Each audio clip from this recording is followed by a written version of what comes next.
زوجة عسكري سعودي تحرم نفسها عليه إن لم يحضر رأس الرئيس اليمني المخلوع. لا شوفوا الظاهر ان الحرمة هذه يعني ما تبغى زوجها. فرضنا اللي جابت راسه هي مريم المنصوري، يعني خلاص زوجك روح يا أخت. الحوثيون يتوعدون بإبادة أمريكا وإسرائيل من على وجه الأرض، وفي آخر التخزينة يبحثون عن كهرباء ليشحنوا الجوال. الله أكبر عليكم أنتم. ما مش معاكم حق البترول دي يوصلكم مع حرب، بعدكم تشتوا وتسيروا لوسط أمريكا. وبعدين يا عودي أنا مستغرب، يعني أنتم بتفكروا بعقولكم ولا بحاجة ثانية؟ ورطوا الشعب ذا الحين، ورطوا خارجونا، جالسين تمكنونا ما نبالي ما نب، وبعدين يعني معاكم 5 أقواس و4 دبابات مذحلة بالشوط تحاربوا العالم. يا حوثي يا جتثي، ورطوا الشعب معاكم ودمرتونا معاكم، وأمريكا جالسين بتفرجوا التلفزيون مخزنين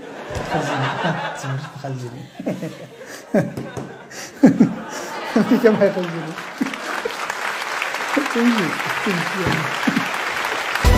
دول التحالف توقف عملية عاصفة الحزم وتبدأ بعملية إعادة الأمل. أعزائي الحوثيين، يعني حبيت أوضح لكم نقطة مهمة وصريحة. العسيري هذا أوقف عاصفة الحزم وبدأ بعاصفة الجن. يعني إعادة الأمل هذه بالضبط مش لكم، يعني تعيشوا وتأكلوا غيرها. الزعيم علي عبد الله الصالح يقول: لست من النوع الذي يرحل ليبحث عن مسكن في جدة أو يبحث عن مسكن في باريس. شوف يا زعيم، يعني أصلا أنت ممنوع من السفر، ما في داعي إنك تسوي لك حركات وتسوي لك زعمة وخط فاضي. على وين؟ لا نبحث عن مسكن في جدة واحد، ولا نبحث عن مسكن في باريس ولا في أوروبا، ولكن أنا سأبحث عن مسكن في مسقط رأسي. مسقط رأسك ولا مسقط عمان؟ عموما يا زلمة لا تكبر، أنا داري إنك جالس تدور رقم مهرب يوصلك لحبش ولا لمسقط. مسقط رأسك والله مجزع بعد.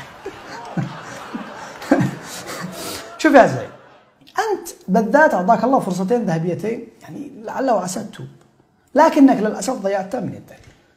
الفرصة الأولى أنقذك الله من موت محقق من صاروخ في جامع النهدي، يعني عشان تتوب وتستغفر وتخوتم باقي عمرك، لكنك مصر أنك ما تموت إلا بصاروخ من طائرة مريم المنصوري. صح. الفرصة الثانية الفرصة الثانية الشعب أجبر على أنه يعطيك حصانة وسمح لك أنك تأخذ الثروات التي نهبتها مقابل أنك تخليه في حاله، لكنك باسم جماعة الحوثي أصريت على أنك تنتقم من هذا الشعب الذي أسقطك في 2011. يعني وعشان ما تقول نحن بننتهي عليك، حبيت أذكرك أنك قبل حوالي شهر تقريبا كنت ترقص وتفرح وتغني والشعب اليمني جالس يموت ويتجرع مرارة العيش.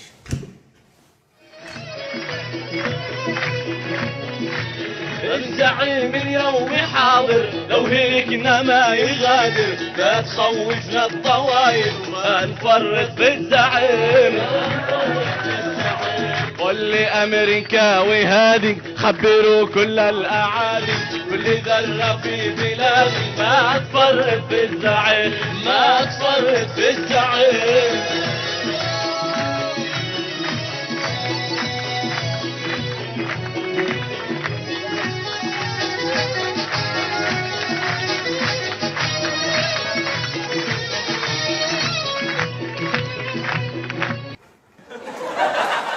طبعا هذه كانت آخر زفة المخنجة. زفيت نفسك بنفسك، زفت أرج. الزفة هذه طبعا كانت قبل العاصفة بحوالي أسبوع تقريبا، يعني أيام ما كان الزعيم يشوف نفسه أسد، يعني ولأن عدالة السماء لا يفلت منها الطغاة. شوفوا كيف كان حالك قبل العاصفة وكيف أصبح بعدها.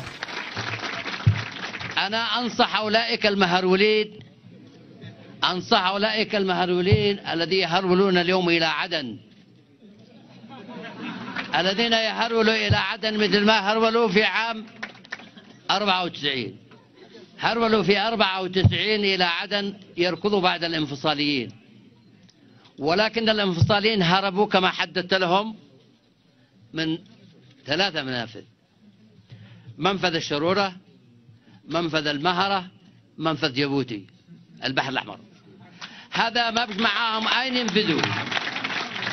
أما هذه المرة أو هذه الكرة لن يحصلوا هذه المنافذ. منفذ واحد هو البحر الأحمر في اتجاه جيبوتي.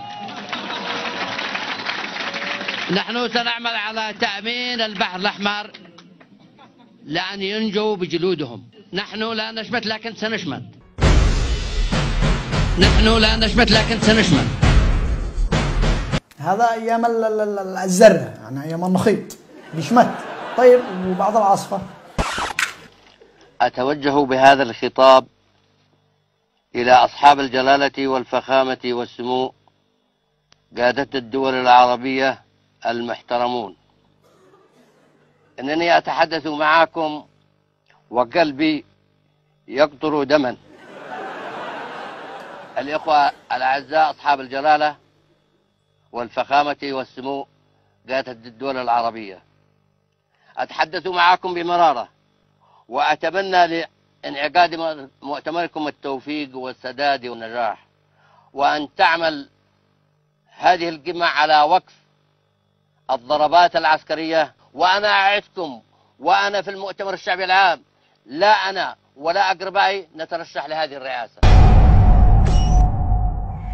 أصوات نشاد غير مقبولة. فاتكم القطار، فاتكم القطار، فاتكم القطار. يا بعد الحين دك هارج كلها رفعت. أنا مستغرب على إيش كنت ترقص وليش الفرحة؟ يعني عشان الحوثيين دخلوا صنعاء وفجروا المنازل والمساجد؟ يعني جالس ترقص والشعب جالس يموت؟ ترقص ليه؟ ترقص الشعب اليمني كل يوم يعاني ويلات الحروب والاقتتال، على ايش بترقص وليش الرقص؟ ترقص على هموم واوجاع هذا الشعب الغلبان المنتف الذي ما هو لاقي حتى ما ياكل. عموما هذه نهاية الكبر، وهذا الدرس لكل ضاغية باع شعبه ووطنه وبنى جيش اللي يحمي نفسه فقط. فهمت يا زعيم؟